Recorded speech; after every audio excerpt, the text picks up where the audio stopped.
Hey there, OrganizedPreneur family. Welcome to another episode of the OrganizedPreneur Podcast.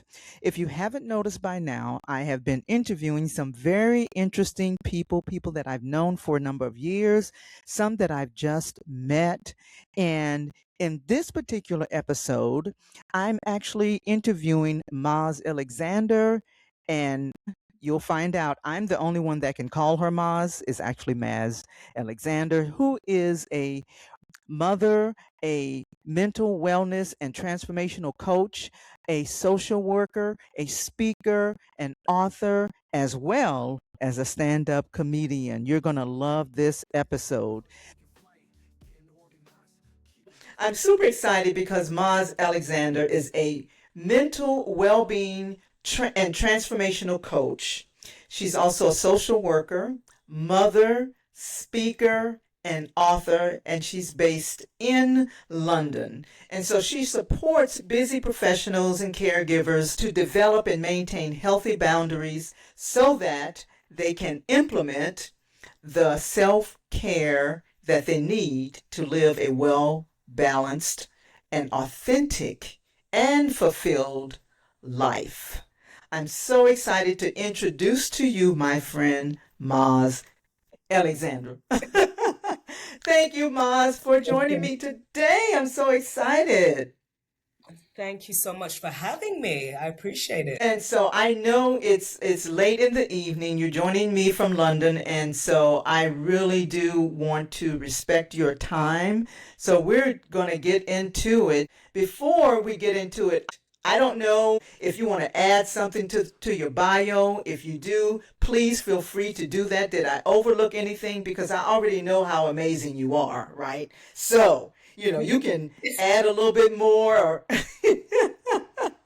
Well, if I missed anything. you forgot to mention, you didn't tell them I'm a professional clown. Um, no, you know what? When you read that out, it makes me remember how much I've achieved, and that's good. But the toughest job of all is being a mother to a Gen Z daughter. That tops all of those. So yes. Wow. I don't know what it's like to be a mother. And what is Gen Z anyway? What's that age? Oh, those are the ones. So what age are they? So mine, she's in her 20s, but they are, yeah, sort of what, 23 and below. I don't know. And then you've got the Ah, alphas. I can't keep up, but they're the I young can't. ones who are, just yeah, they're not like how we were raised. They're different breed. The ones I don't that know. that I don't you know know. that I don't know that I knew that you had a 20-year-old. I don't know Yeah, that I knew 21. that. I know when we used to meet and all of that, that was some years ago, maybe what, like 3, maybe 4 years ago when we Yeah, used to well, meet. during COVID. Yeah, Yeah. 6 years ago. So yeah, Wow. time. She's grown now. She's grown. Mhm. So how do you get all of that done? How do you I mean, because that's a lot. It That is. is a It is. lot. Yeah. Yeah. Because yeah, I mean, like many of us, I am multifaceted. The irony is, although I help women like us, professional women who do a lot and get a lot done, high achieving women. Um, I help them to get their self-care and boundary. But I also have a coach because I need to get mine. I have a coach, mentors because I need it. Because it's easier to because you can see it in other people and but for myself, for my own self-care, I need that. So it's about yeah, everything has to be um scheduled in my diary. And I know you talked about this. I loved hearing the last podcast that I heard in terms of the fragments of time you talked about. I loved it. The chronos time, kairos time. And I'm thinking, yeah, there's so many wasted hours and things that we can be doing, not to be productive but to be fruitful. And yeah, it got me thinking, but I probably do too much. But I do, I travel a lot. I love to travel. I like my holidays. I read. I try You, and take time yeah. to meditate, to pray, all of those things. So yeah. Yeah, yeah. And an author. I mean, so how do you find time to write books? Oh, well, I haven't written. The last one I wrote was 2 years ago, and no, well, it was released since then. The first book, Arise Kintsugi Queens, You Are Becoming All You're Meant to Be. I I wrote another two books since then, and finding time, it's those fragments of time that you talk about, Aldrima, because if you're sitting there for 20 minutes, you open up a Word document. I do a I know you don't like the term brain dump, but that's what I do. And I work it out, I put it all out there, and then I piece it together. I formulate my thoughts afterward, but whatever, it's about capturing ideas, and that's how I produce content generally. It's a bit all over the place, but then I capture it. So whether it's a voice note or writing things down, it could be 10, 15 minutes a day, then you piece it all together. So that's how I did it. And I didn't want to do it. I was never a writer, but certainly not an author. And actually it was God. He kept bothering me. You know how he does.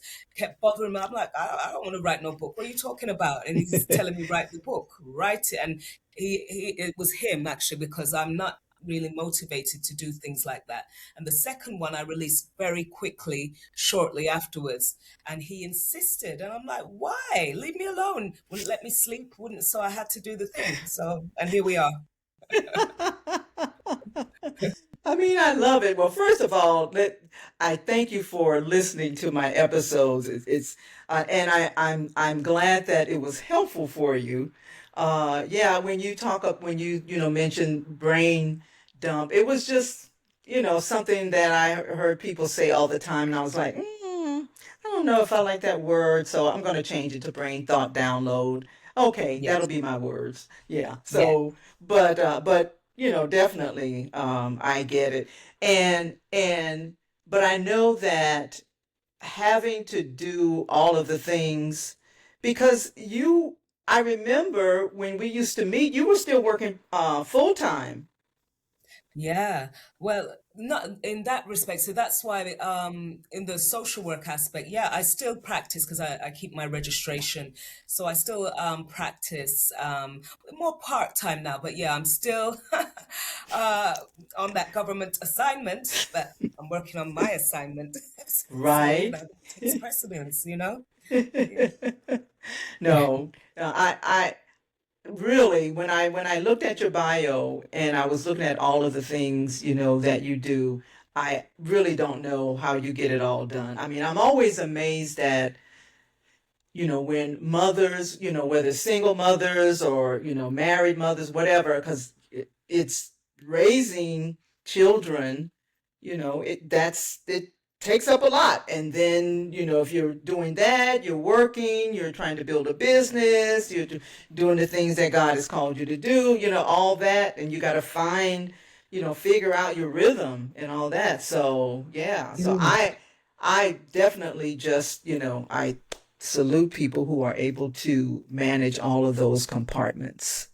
Yeah, but So, Aldrima, you are also doing because you're doing many things as well, and there's seasons because they're not always running parallel. I mean, my daughter, I'm an empty nester, and that's why I have time to travel. I have more time. I don't have to tend to her, although she'll call me soon when she wants some money. But thank God I don't have to, I don't have to worry about taking her to school. I yeah. don't have a husband anymore, thank God. That was extra weight, got rid of that. So yeah, I have that, and yes, the 9 to 5 thing. Um, do you know what? We all have 24 the same 24 hours, and I have stopped or minimize saying, "Oh, I haven't got time." There is time. There is always time to do what we set our minds to do, and if it's important to us, we'll find a way. It's like if I say to you, "Aldrima, I got $1 million for you. You come and get it." You're gonna make a way to see me, whether you got time or not. You're gonna find time, and you're gonna come and get the prize. So yeah, That's right. we That's have right. time. That's right. You're absolutely right about that. So, so you have a wealth of professional and lived experience. Mhm. How has that background equipped you to offer such a unique faith-based or faith-rooted and trauma-informed approach to women that you serve? Yeah, because it is actually a combination of my personal and professional development. So it was always in me. I was always interested, mental health in particular. It started as a child. My mother was a psychiatric nurse, and back in the day, certainly in the late 80s, we had asylums, and seeing that, they put anyone in a asylum. You didn't have to have a mental illness. So whether you were an unwed mother or, all kind of people. But I remember that's where the seed started, Aldrima, because I was fascinated by the presentations of these different people, these colorful people. And I remember sitting there and I remember saying, one day I'm going to let them out. I was like, and I told my mom, she's like, don't be so silly. I said, yeah, I'm going to let them out. I'm going to release them. And in a way, that's what I did later on with the social work job, setting the captives free. But people are like, we don't want those captives free. So I always had a fascination with the peculiarity of people. And I was always very philosophical. Why are we here? What are we doing? Why is that person like that? Anyway, so it wasn't until my own journey. So I had my own challenge, the dark soul of the night that came when, and it was a depressive, not clinically, by the way, but it was a depressive melancholy, let's call it that. It wasn't clinical depression, although, because I was still functioning. And I know in the States you have high functioning depression. It's not recognized over here. But anyway, I was burnt out. But I was functioning. I was having a crisis, not of faith, because I always held my faith, but I was done with the church bureaucracy and the theatrics. And I was like, Lord, if this is Christianity, I don't want it, because I saw people doing the whole spiritual bypassing and the whole legalistic thing. I'm like, listen, I need to get my healing. And you are offering me empty platitudes, and you're telling me I need to pray more, and because I'm depressed it's my fault, and all of these things. And you're saying that because you don't know, but God has a way of humbling us all and making us eat our words. So it was at that was the turning point, I would say, Aldrima. So when it certainly deepened my empathy. So when being a mental health professional, because obviously you can't lose it. Even the clients now, Aldrima, some of the patients on the ward, they're like, Maz, you're crazy. And I said, I know. And they're like, you should be taking the medication, not me. I said, yeah, but they haven't caught me yet. You're in here, so you take the medication if you want to get out of here. but they have a point. There are some I guess, some eccentricities about me, some peculiarities. But the point is, Aldrima, all of that made me, through that stage where God was teaching me about grace and rebuilding my soul, quite literally, because it made me question things, all the things that were presented to me, though they were as they were. I realized that that people have, well, I've always known that people have their battles, but what it did, and the burnout that I experienced spiritually and physically, made me. That's why I created the business later on. It was a few years afterwards that I started, because there was no one, for that very reason. There was no one to speak to. There was not a forum. I know people say, speak to your pastor, speak to HR, speak to. It's platitudes, like I said. You go to church, oh, it is well. Oh, God is good all the time. Now that's true, but it's like me, Aldrima, eating, saying to you, you're telling me you're hungry, and then I'm eating a 3-course meal in front of you, and I'm like, Aldrima, don't worry, girl, you'll eat one day, you'll be fine. Like, what? Right. So yeah, the absurdity of that. And it taught me not to be so religious. It taught me not to depend on man. And what God was doing was just refining our relationship and deepening that intimacy. So yeah, I started the business because I realized there's lots of women, because I was functioning. Don't forget, Aldrin, I was functioning. I did very well. And that's what people do when they're in survival mode. They can function for they might be the biggest CEOs, and they might have a lot of wealth. They have the husband. They have all the things that we may aspire to. But they be crying themselves to sleep at night. Mm-hmm. They're not able to sleep. They have, physical health problems, all kinds of things that they are battling, things that keep them in Mm-hmm. bondage. So that's what I realized. And I thought, you know what? Yeah, we need a space because people cannot heal and grow unless there is authenticity, unless there is safety, unless they have a Mm-hmm. forum to honestly reveal how they're feeling and how they're processing the traumas. So yeah, that's the rest is history. So that's what I do. And I also, as you know, when I said professional clown, I do stand-up comedy. I still do that, and it's my outlet, Yeah. because the absurdity of life means that, I don't always take myself too seriously, and it's relatable to the audience when I share those encounters. So yeah. Yeah. Yeah. Are you finding that there is an increased amount of people going through a lot of overwhelm and some of the things? Is that increasing or decreasing? I think it's always be there, although it appears to be increased. I think it's just this digital age that we live in. Perhaps before we might not have known so much about it, and it's the language that we use. So people don't even like that word overwhelm, burnout, because it's stigmatizing. I didn't even know because burnout. Even overwhelm, it's a creeper. it's like it's like rum. True. Sorry, I'm from the Caribbean, and it's like, when you have a strong drink and you think I'm fine, and then you got something, you're like, whoa, okay, it's like that. It creeps up on you. And some of the cultural things, because I know us in the Caribbean, and I don't want to generalize, but and even in the States, we subscribe to this strong black woman archetype. So if we admit that actually I can't hold it all together, it's seen as a weakness, and then it keeps us Mhm. silent, and it delays our healing. But I would say that people have appear to have more responsibilities. There's more, obviously, cost of living crisis that we're having, recessions on a global scale. So yes, people do feel the pressure, but they might not necessarily say. I know back home we'll say, someone might say to you, Aldrima, I'm tired. I'm tired. They're not going to say I'm depressed. They're going to say I'm Right. tired. They're going to say overwhelmed. I'm tired. And I always ask, well, what kind of tired are you? Where's the tired? Is it tired from? Are you physically exhausted? Is it keeping up appearances? Is it just you being in your caregiver? What is it you're tired of?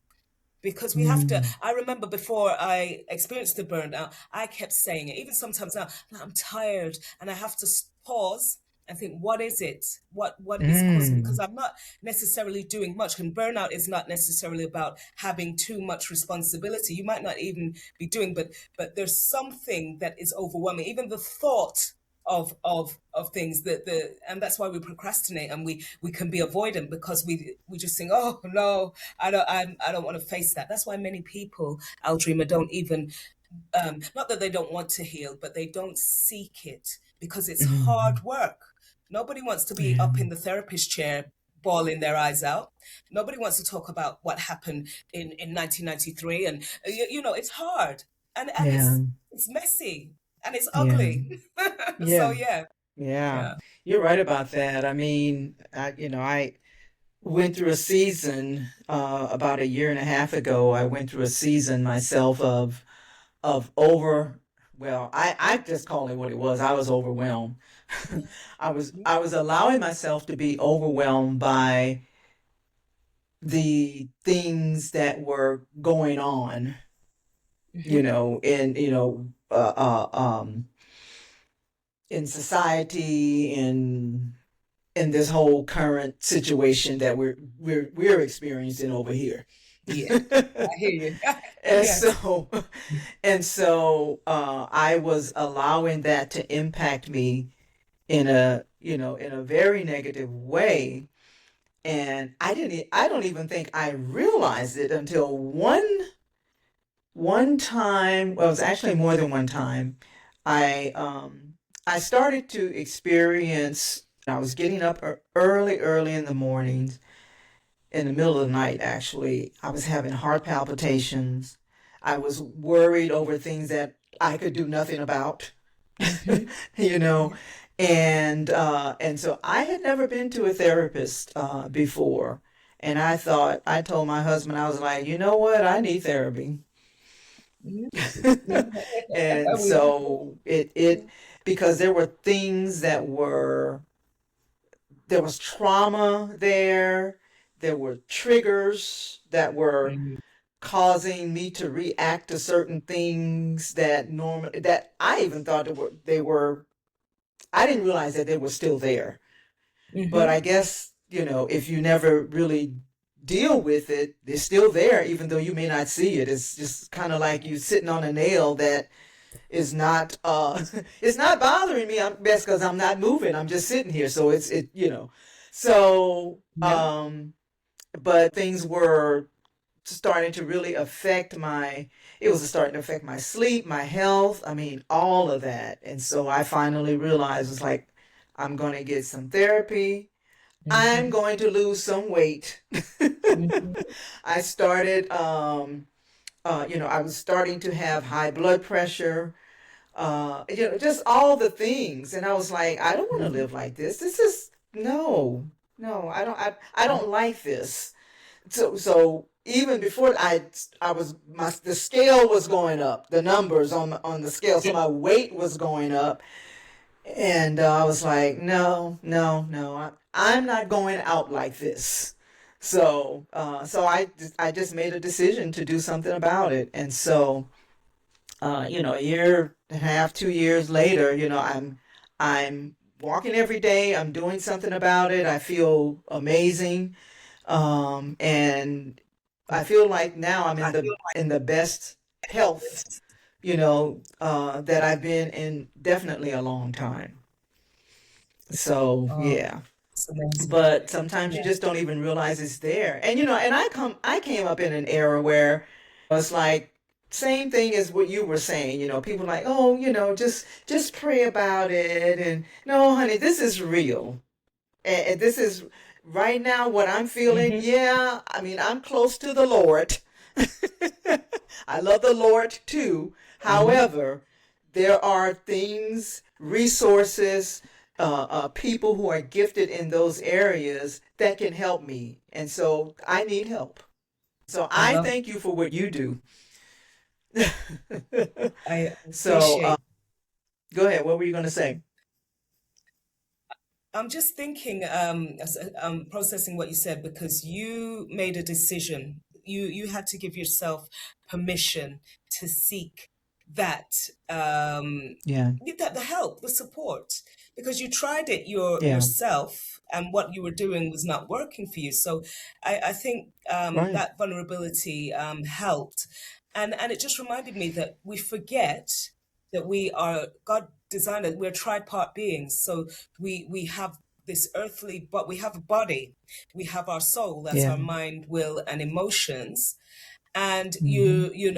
and with the spirit, that's that's where God lives, in the spirit. But the mistake that many Christians make, we over spiritualize a lot of things, and yeah, we pray about it. That's great. Of course you should pray. Hmm. But it's like, Absolutely. Aldrima, if you break your leg or something, I could pray over it, but you might need to go to the hospital.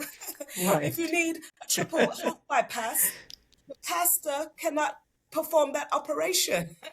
So we need Right. to be, you know, we need to acknowledge just generally that it's perfectly normal. It's very normal what you are experiencing, Aldrima, given the circumstances. And Hmm. any suffering that we do experience is as a result of living in a fallen world. So that means none of us are immune. Yes. None of us are immune Absolutely. because the wind, the rain, it Exactly. blows on us all. So yeah, we have to remember that. So thank you. Yes. So can you explain like what it means to help overwhelmed professionals and caregivers to detach their worth from overgiving and step Mm. into who they are becoming? Because you mentioned Yeah. that that's your coaching philosophy, is Yes. identity driven rather than performance driven. So Exactly. how does that work? Yeah.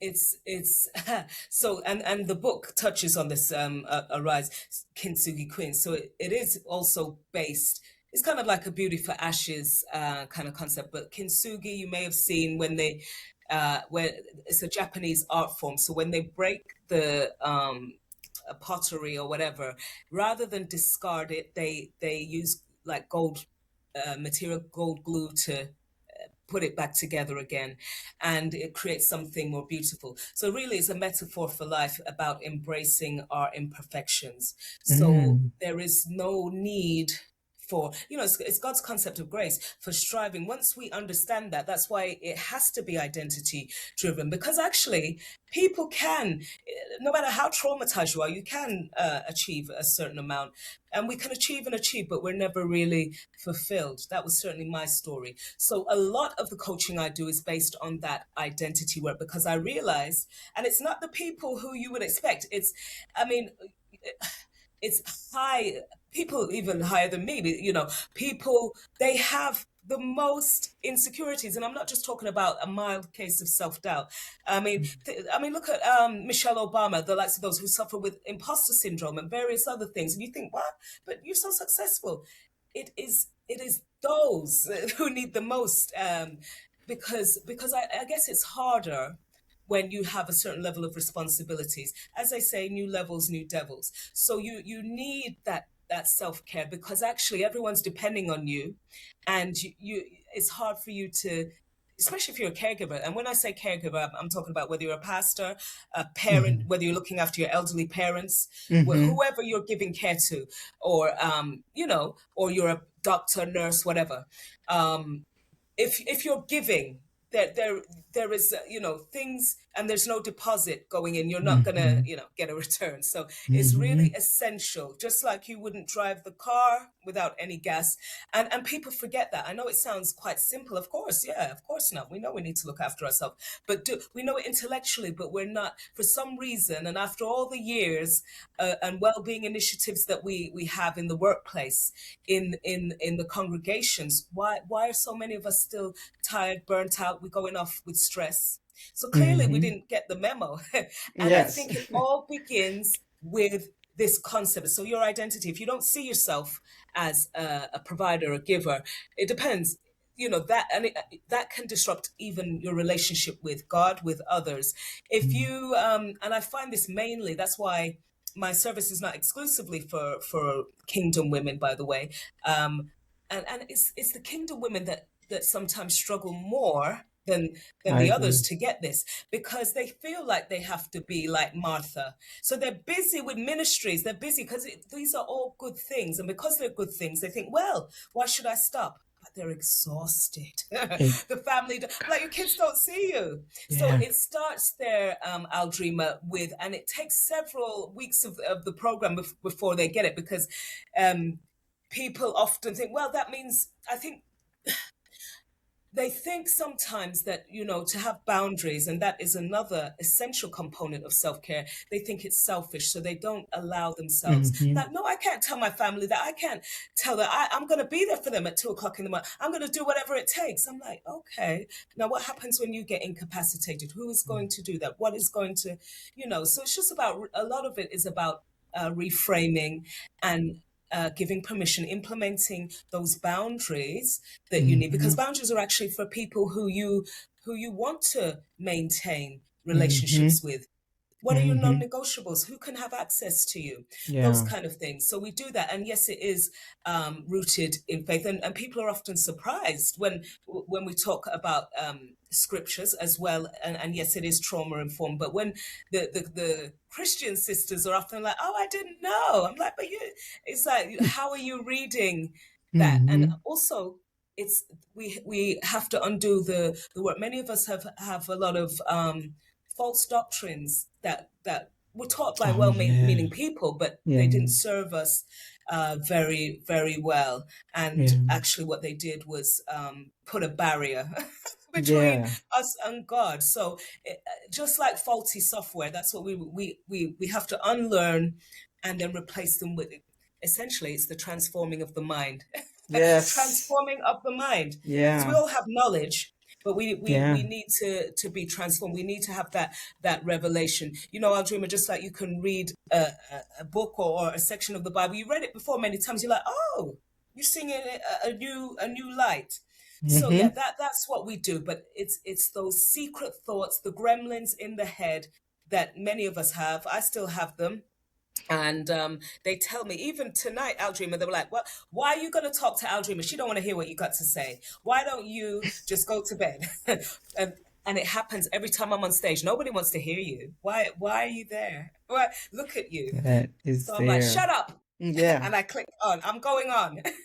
Yeah. Yeah. I mean, it's so true though, because that little voice, Mhm. that little Loud voice, voice. all the time, uh, Hmm. and yeah, I mean, I so get it. As you were saying it, I was thinking about, so because you've been on my podcast before, I remember.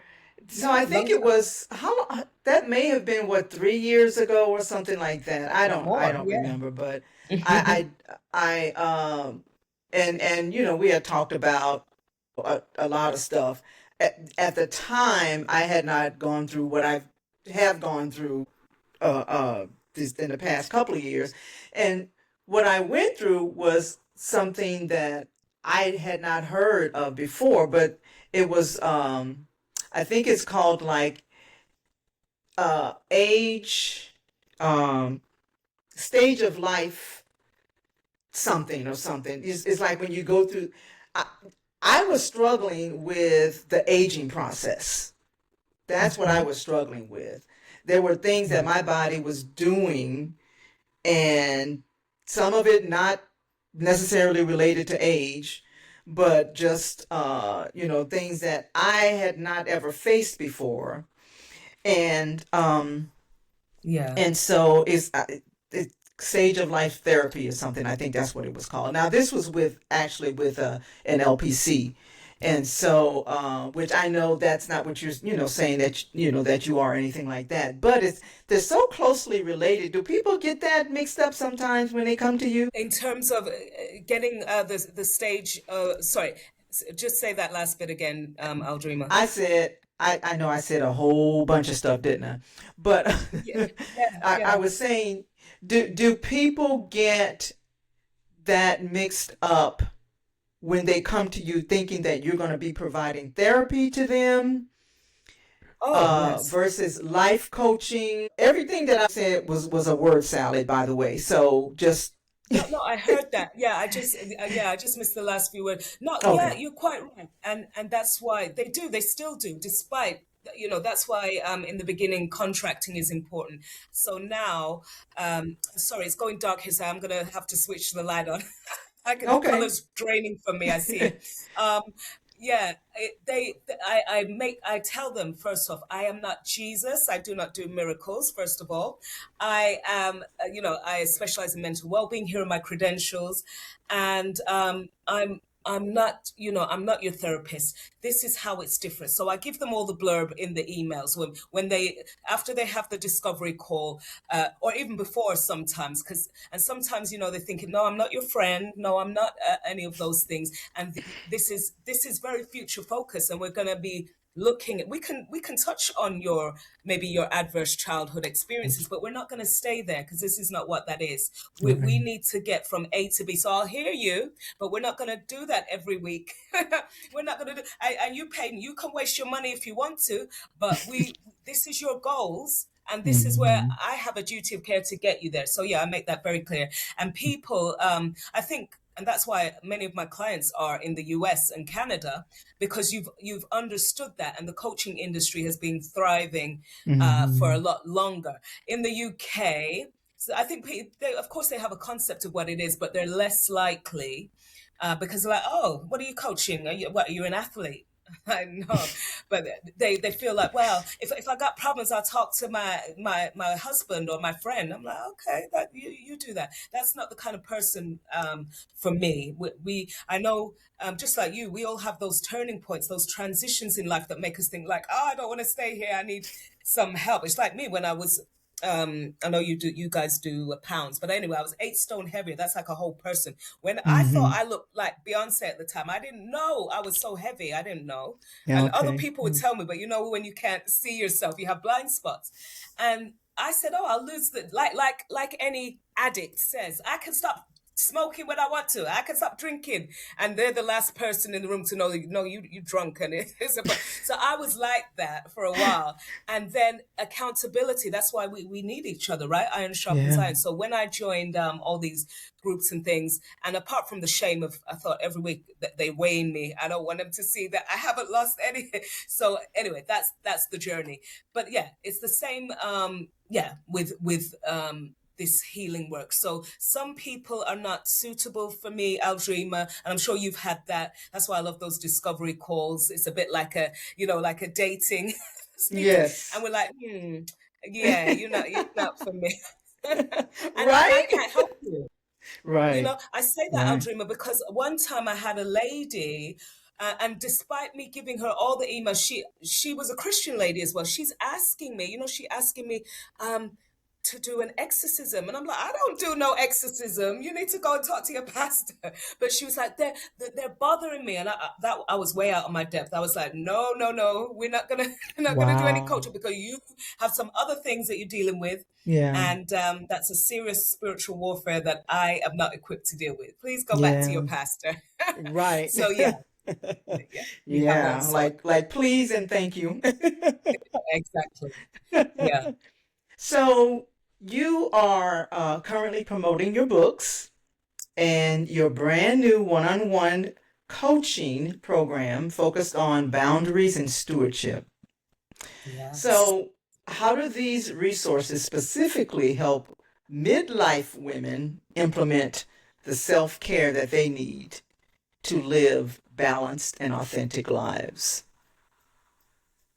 Yes. Well, as we've discussed a lot of it, so whether the books or the coaching program are rooted in identity work. So we have to know who we are, and to know who we are, Mm-hmm. like Miles Monroe says, you consult the manufacturer. He's got the blueprint. So Yes, I just yes, take what he gives me. It's all there. That's the program yes, that we're following. yes. So yeah, very much rooted in biblical principle, as well as cognitive behavioral therapy, which is really all of it is biblical, but they call it different things. Yeah. Mm-hmm. So it's about doing that inner work, the reframing of the mind, but also our heart postures, and that's the hardest thing, because that's why I guess when doing other sort of strategical things in my experience, or therapeutic approaches, they don't always work for everyone, because if you if you, for example, have certain limiting beliefs, i.e. you feel you're not worthy, you're you don't feel you're worth investing in yourself, then it's going to be hard for you to you might seek it, but you might not believe that you deserve it, so then you're going to self-sabotage. Mm-hmm. And that's an issue that I find. So yeah, it's about knowing that you are you are if you never achieve another accolade, you are still worthy. If you are a prostitute, you were walking the streets last night, you are still worthy. In the same way that if we Mm. have a $50 bill and it falls in the mud, it still retains its value. You dust it off, you can spend it. So it's True. that's really the concept.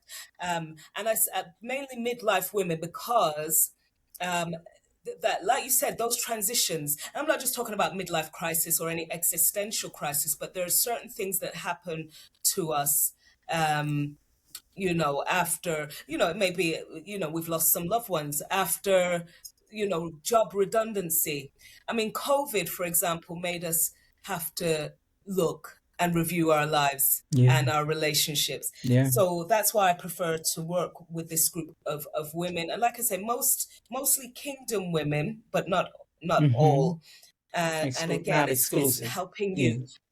Yes, it's Mm-hmm. about those broken pieces. Remember the kintsugi. So God is the glue, but I provide Mm-hmm. the container to be able to provide that work. So Yeah. that is essentially what it's about. The book, yeah, the book. I remember years ago. It's coming back to me about 5 years ago. And we did I did a presentation on that actually. But it helps. All of it helps with the boundaries, with putting on your true identity, your true self, and when Hmm. that happens, that's where the transformation happens because you can live in accordance with your purpose. We identify what that is as well because Hmm. many people don't know. It's like, what am I here for? And you don't want to still be Hmm. asking that question when you're 70, when you're 80. You can, but if you could find it sooner, that would be better for everyone. Yeah. So true. I love what you said there. I mean, but I think a lot of it is because our identity is so tied up in what we do. Um, Even when we introduce ourselves, we'll say, "Well, I am a professional organizer." It's like, okay, is that who you are? Or you may say your name, but you immediately will go to what you do. That's what a lot of people immediately what they will do is they will talk about their career or what have you. And so that Mm, says a lot about how we view ourselves. Don't you think? right. Yeah, Yeah. I agree. Yeah. That's why when you read out all those titles, I was like, oh, is that me? But yeah, I'm always interested in who people are when they're not doing their role, when they're not, when you're not speaking Christianese, who are you? When you're not somebody's wife or, I'm more interested in, are you a good person? What's your heart say? Rather, because Yeah. I don't really care for titles too much. I never did. So I'm always the awkward one Yeah, when me you either. go to dinner parties or whatever. They're like, "Oh, so Maz, what do you do?" And I lo- I always tell them, I like to. I'm like, "Oh, I'm an exotic dancer." I remember I used to say I I'm a lap remember you dancer, and they'd be saying like, that. "Oh." Yeah. I like to tease them, especially in church, and they clutch their pearls. Because it's not, Yeah. I think it's not so much about what I do. What I do may be very different from who I am. Don't you want to know who I am? Right. So yeah, Yeah. because it's very Yeah. transactional. Yeah. That's the problem. That this is it, Aldrima. Why another hindrance to Yeah. healing? Because we're always performing. We're always busy being, busy doing rather than being. Yeah. Sorry. So we Yeah. need to reframe that if we're gonna, live as we're meant to. Yeah. Yeah. Yeah. Yeah. So as we wrap up this part of our interview, what are some things that you hmm would like to say to your audience of some of the people that's listening? Is there anything in particular that you wanted to say? Yeah, just other than we spoke about giving yourself permission, but please, above all, do not suffer in silence. You were made for Hmm. a reason. There is a plan and a purpose for your life. So I'd invite you to be curious about what that is, because you may not know, and that's okay. It's many of us don't know until till we get the call. So be curious about what that is, because sometimes life can feel meaningless, and I get that. And sometimes you're so depleted that you can't even have hope or pray for yourself. That's why we need others. So please don't suffer in silence. Please don't. Mm. And seek out. God sends destiny helpers, I believe. When I was going through the whole the dark soul of the night, and this was in a church. I forgot to say, Aldrin, I was in a cult. But anyway, the point was It's it okay. wasn't a Yeah. church at the time, but I didn't know that. The point is that because I wasn't speaking up, it's just like the Psalms when David says, in my groaning, when I kept quiet, he was agonizing. It was only when he confessed Hmm. that he found the release. So I would encourage our listeners to do the same. And I know Hmm. shame may have kept you, and I know certain cultural barriers. We don't discuss that in this house. We don't do that. Don't bring shame on our family. But Hmm. really and truly, like Aldrima mentioned before, the thing doesn't go away. In fact, it stays stored in your body. The body Yeah. does keep the score.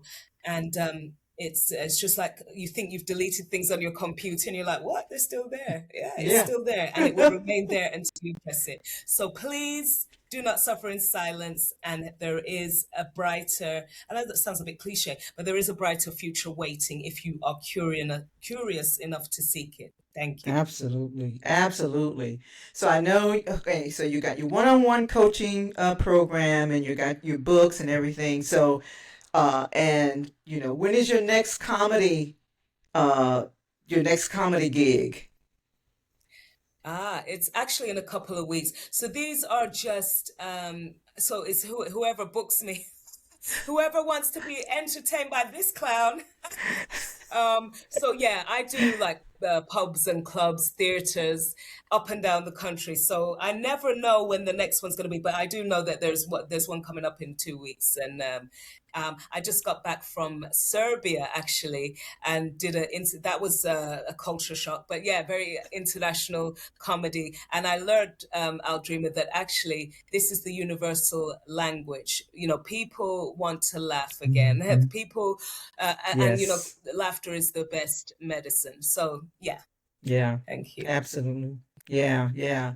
Now, have you not been to the United States on a comedy gig or anything, or you've not had any over here? Not official, but I remember I went over. It was my friend's 40th birthday, and I went to New York, and I did Ah, a okay. comedy gig there, and I loved it in Brooklyn. I loved it, and they seem to enjoy it. So yes. Yeah. Okay. Okay. Okay. Well, don't don't come to Texas and me not know about it. Yeah.